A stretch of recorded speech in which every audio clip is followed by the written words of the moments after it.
All right, gang, welcome in. Coach pumped to have you. So our Sixers looked really good, took game 5. They're now 3-2, just like the Nuggets. They got to win the next 2. The Nuggets, of course, going up against a very short-handed Timberwolves squad. They shouldn't have any problem. Sixers still going to have to go win 1 in Boston after taking care of Game 6 in Philly. They got a tougher road. Coach does believe they're going to do it. I think Game 5 was the Celtics' best chance to end the series. They're going to have a much tougher time now. There's almost no way they win Game 6. That Sixers crowd will be the gnarliest you have heard any Sixers crowd since the 80s, early 80s, like 82, and even then, we might be looking at the craziest Sixers crowd of all time. They have absolutely every reason to lose their shit for this one. They've waited a long time. They've obviously playing a team that puts them in the dirt year after year after year. So all the motivation is there. There's no one they'd rather see get beat than the Celtics. So bring them on. After that, you got either the Raptors or the Cavs. Those are both great for us, right? I feel like so Coach wants to always bring it back to like when he absolutely knew the Eagles were going to win the Super Bowl with Nick Foles. Like I said it the whole season. Not with Nick Foles, but I said they were going to beat the Patriots, Tom Brady, blah, blah. I actually said that for years that was what they were finally going to do. And then I was like, this is the year, right? Then Carson Wentz gets hurt literally same day, same night. Coach is like, oh, yeah, Foles is good for it. I'm not worried at all. Like, everybody's doubted this guy's whole life and blah, blah, blah, right? But the reason I'm bringing that up, God, Coach just lost it a little bit because... Oh my gosh. Hold on, Coach gonna have to get his train of thought.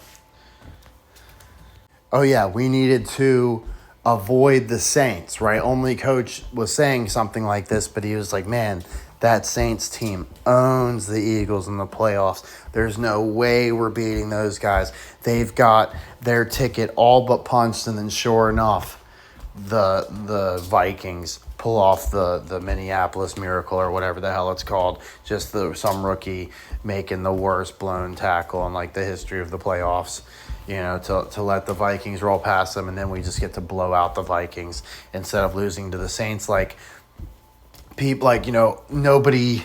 I don't want to say nobody, but it just seems like it's kind of lost entirely to the narrative that like the Eagles just just because you're the best team doesn't mean you would have beaten every single team you faced, right? You feel me? Like sometimes you got to catch a little bit of a break. Sometimes you got to get the right seeding, this, that, and the other. Sometimes there's just bad matchups for you.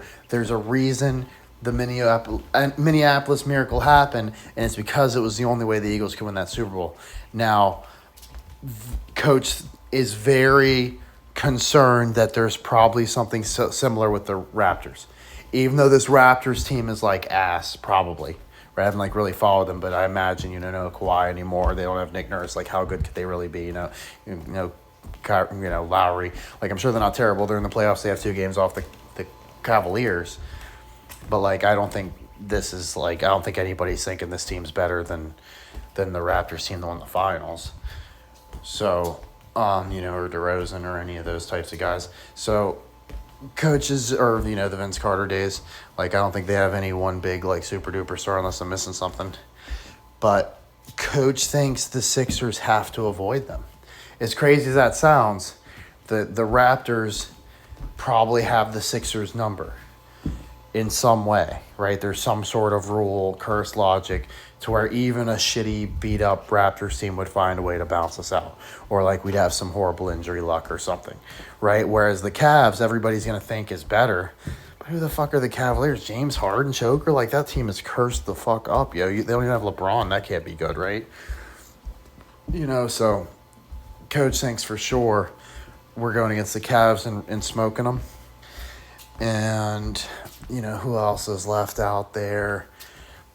The Knicks and the Hawks, that would be the more immediate one, right? I'm almost positive we'd face the winner of that one first. The Knicks is like the better series, but like we do have history with the Hawks. The dude's got the Bane mask. It's honestly hard to read, but like I think if you're not overthinking it, you're going Knicks. Coach is overthinking it, so he's going Hawks, and he's probably dead wrong. Right, like the Knicks, there's a billion reasons to like them, and there's like one or two to like the Hawks, and somehow that's convincing Coach. Right, so I'm like talking myself out of it in real time. That's almost certainly just the Knicks. But yeah, that would be the rest of the way, right? Because once you get through two more rounds, you're in the finals. That would be against the Nuggets almost certainly. So that's what we're looking at there. Hopefully, Sixers didn't make me look terribly stupid at least. Nuggets didn't make me look terribly stupid. We still got to live and fight another day.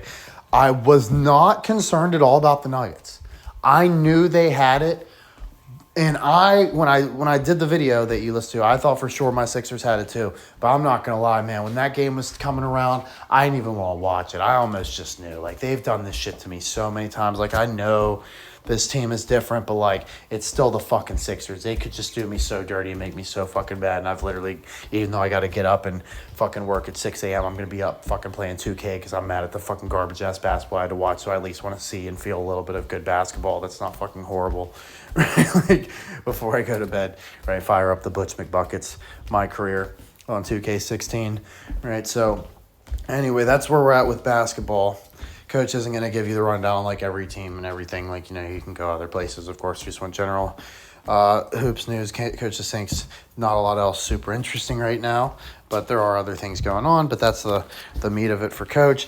Coach, the main reason I had to make this video is because Coach thinks he got a whiff of something awesome, which is something that we already predicted, but we thought it slipped through our fingers. Coach thinks we might actually be right after all. Okay? Coach noticed some comparisons with Elway and Fernando. I didn't know why. And like the articles and the videos that I would watch or read, it didn't seem to add up to what like it was saying. Right? I was like, this feels like it's about something else. What are they actually saying here? Right? So they're comparing Elway to Mendoza, which seems like an odd comparison. And I had no idea that freaking John Elway was drafted by the Baltimore Colts and demanded to be traded. And that's how he became a Bronco. Wouldn't it be something if that's how he makes his way to the Dolphins? He just absolutely refuses to play for the Raiders. He didn't even want to go to the draft. Is it really that big of a stretch to say this could be going down? Of course, Coach says if he goes and reports to training camp or reports for the team pretty much at all, we're hosed. Unless it's like, basically we don't want to see him like doing drills and stuff. Like he can show up at the building or whatever because there might be some technical they'll find him every day if he's not in the facility or some stupid shit. But I don't want to see videos of him throwing balls and having a good time, with receivers out there like that. That wouldn't feel like a guy that's and honestly, I think he's just going to threaten to stay home. I think Mendoza is a rare breed that so with Elway, he could just go play baseball or whatever the hell he was good at, right? He was a multi-sport athlete, so that was the threat. Like, he's like, no, I really don't need the NFL. So what could make Fernando not need the NFL? Well, I wonder what kind of contract the UFL would offer up to snipe a Heisman-winning national champion, number 1 overall NFL draft pick. What kind of money do you think the UFL will be throwing at that? All right, highest paid athlete in the history of sports. Sounds about right to me. I'd be watching the UFL. Does Miami have a team? Right? So I don't think he does that. I just think that's like part of the threat. You know what I mean? It's like, well, like if I'm not going to play for Miami, like I'm at least going to play for somebody somewhat local. Like I'm sure there's Florida-based UFL teams. I know there's only like 8 teams in the league, if that. But like, Orlando. You can just play for the Orlando Storm, or some shit, right? And I'm pretty sure there's other ones that I'm just not thinking of, right? So, coach says he either goes to the Dolphins, which, like, I think no matter what, he ends up there eventually. It's just like for right now, he might take a detour before the Dolphins and get cooked up in the UFL. But to me, I think the angle is that the Raiders will be forced to trade him. And since there's not going to be nearly as much leverage, all the other teams that didn't have Fernando, they now drafted as if they didn't have Fernando. If they have Fernando, they've wasted a draft pick they could have traded to at the very least, right? Or, teams like the Steelers who bundled picks together to go up and get their guy, or the Rams you think the Rams are going to trade for Fernando after taking Ty Simpson in the first? If you wanted you wanted 13th overall pick, that's off, and that's a team that needed a future quarterback. They probably would have done it for Fernando plus a bunch of others. You know what I mean? Like, your leverage is done, right? So the only route we had for Fernando to the Dolphins before was for him to fail. Like, he can play well, but the team will just be like, he's going to have to play at least 1 year without any draft picks. And, like, he probably won't play at all. They'll probably just, like, put Malik Willis out there or something ridiculous, right? Even though they'd spend everything to get Fernando. Like, why would you spend everything to have him go get killed? At least wait till you can help him out to send him out there. Just let Malik get killed. So, now all those picks that the Dolphins would have traded, like I said, I had every single pick the Dolphins had this year and their second next year, with, like, a fifth next year going to the Raiders for the Dolphins to get Fernando. Well, all the picks this year, those are spent on players you don't want, Raiders, right? And, we can give you next year's draft picks. They're not going to help you right now. They're not going to hurt the Dolphins right now. Like, that's ideal. You know what I mean? Like, any draft pick tomorrow is always worth less than the draft pick today. The picks you have now are the ones you need the most. Right, the ones you need most are the ones you need to get right now, right? Like, so, the fact that the Raiders could have taken an entire draft class from the Dolphins right here, right now, and I don't think the Dolphins drafted, like, particularly great or anything, which is another reason the Raiders probably wouldn't want the players. But, like, the point is, like, it's not like I think he's gonna have a ton of help, but, like, there's at least some guys there, and I'm not 100% right on everybody. Maybe some guys will surprise me. I don't think every player they picked sucked. I just think a lot of them were pretty whack. And I think the Dolphins had one of the, like, at least bottom half draft, if not bottom 10, bottom 5. I think they did pretty shitty. And let's see. Especially with no Fernando. I mean, come on. Like, you could have been the star of the whole draft, right? So to not have the fanfare of being able to take the number 1 overall pick, like, Fernando is worth a lot to Miami, but being able to take the number 1 overall pick and use it on Fernando, it's worth a lot more than just the rights to a disgruntled Fernando who doesn't want to be where he is, right? Infinitely more. So I think the Dolphins can get him for a lot cheaper if Fernando just says he doesn't want to play for them. Not a whole lot really to add there. I mean, the other angle is, like, what if... Which this seems weird because, I mean, like I said, he just didn't even want to go to the draft. Like, I just think he doesn't want to travel like that. But let's say he's somehow, like, on board as of right now. Tom Brady could still scare him off on, like, some Marlon Wayans, Jordan Peele, him shit, right? Like, where it's like, this is what it takes to be in the NFL, kid, and it's just, like, a bunch of weird, fucking cult rituals and shit. You know what I mean? Coach says even that would just be all for show, right? Like, it was obviously Fernando's in on whatever. Right, but, like, that could be the story, is that Fernando, the guy he grew up idolizing, like, never meet your heroes, right? Like, Tom, like, there's a reason Tom's wife left him. Like, Tom's, like, got a really dark side, and Fernando's, like, a genuinely nice guy, right? So, I'm saying that could be an angle they're going with, and that would track to me, like, based on what I've seen. That's how I would read it if I thought it was all real. And hockey. So, of course, how ridiculous is it that, the North Stars, right? They're playing the Dallas Stars right now. And of course, the North Stars moved to Dallas, where their famous football team just has a big star as a logo, literally nothing else but a fucking star, and it's the Lone Star State, right? So that was all predetermined and bullshit and hokey. But Coach is very intrigued that the Penguins have managed to stay alive, because even though the Flyers were up 3-0 and the Penguins looked awful, Coach didn't believe in the Penguins at all based on performance. I mean, it is still Malkin and Crosby at the end of the day, right? So you can only doubt them so much. But, it certainly wasn't like I felt like they're by far the superior team or anything like that, or possibly even as good. The Flyers just dominated them through 3. But my buddy was, all bent out of shape. And, of course, my Sixers were looking a little bit better at that time, right? But now they're both even at 3-2, right? So both the Penguins and the Sixers just need to pull off 2 to get massive comebacks.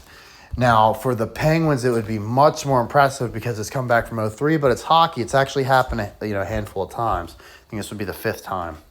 And when they do stuff like this in Coach's experience, it's like when it's the Red Sox and the Yankees, where it's some huge rivalry, first round of the playoffs, something like that.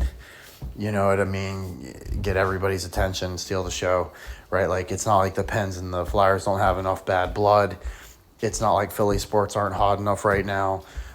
It feels weird, honestly, for the Flyers to advance another round, because the Sixers winning the next round is the big achievement, right? That's the big. They haven't been to the Eastern Conference Finals in 25 years. So to not watch the Sixers next round would be odd. You know what I mean? And it's not some big city of champions saying we know the Eagles aren't going to win next year, and they didn't win last year. The Phillies didn't win last year. We really don't know what they're doing, but I'm not overly scared of them.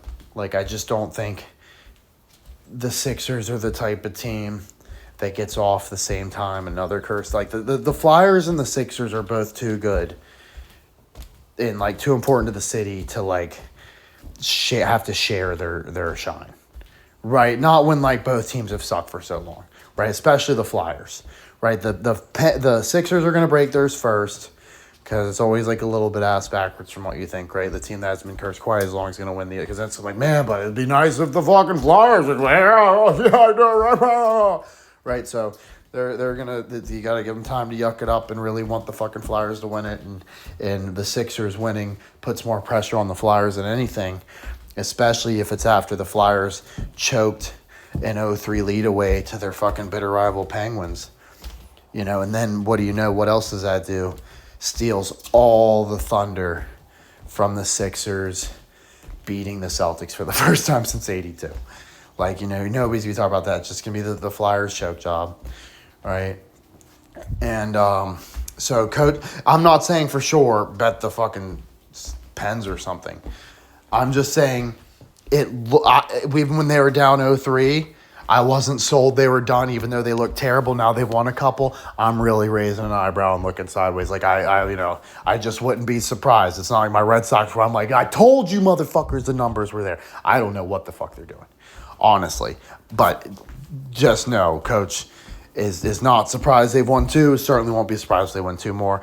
And that's been kind of the direction I've been leaning the whole way. I just can't buy this Flyers team, especially at the same time as my Sixers. There's just something about it that makes me uneasy in my stomach, right? It's ew, that's horrible. I can't digest that. They need to get the fuck out of here. Coach doesn't Coach just eats bullshit, but let's pretend he eats good food, right? For this metaphor, right? But if you eat some lobster, I think I heard Bill Burr make this one. You eat lobster or whatever, sometimes it goes well with, it was Bill Simmons made this analogy, right? Sometimes it goes well with other things, right? Steak or something, but you might get something that it just doesn't agree with, and it's lobster's kind of like a wild card, right? So the Flyers are the type of wild card that makes the fish is just too bad. It needs to be chucked, basically. And the Sixers are fresh. I did the whole time talk about the Flyers, possibly doing with the aviation thing. We saw the Aviators coming to the UFL with Columbus, right? Like, if the Flyers just win, don't be like, oh, coach, you swore they were going to fucking, well, I don't know, they could win, right? You know what I mean? Like, like I said, they were by far the better team through 3 games, right? But it's just kind of like the Celtics thing. They should have definitely slammed the series shut already, right? They've already slipped up twice. That's not a good look. And just mathematically, you only got 1 game left at home, right? So just for there to be 2 epic comebacks, both involving Philly teams and going opposite ways, feels like the most like traditional bullshit sports ritual thing they do like all the time. So coach is feeling pretty good that that's the way that one's shaking out. But like I said, it's not like I'm glued to the hockey series. I'm living and dying off the Sixers. Coach is very invested. He's a lifelong Sixers fan. It's not like just some any old pick. So he's genuinely hoping they win it. It sucks to not be a bit more removed. Like theoretically, I'd like to not have any attachment to like any of these teams or anything, but I do genuinely fucking hate the Celtics. I don't hate Celtics fans. Like my buddy who fucking called the Sam Darnold Super Bowl. I don't give you enough credit for that, honestly, and it's just because Coach has been busy.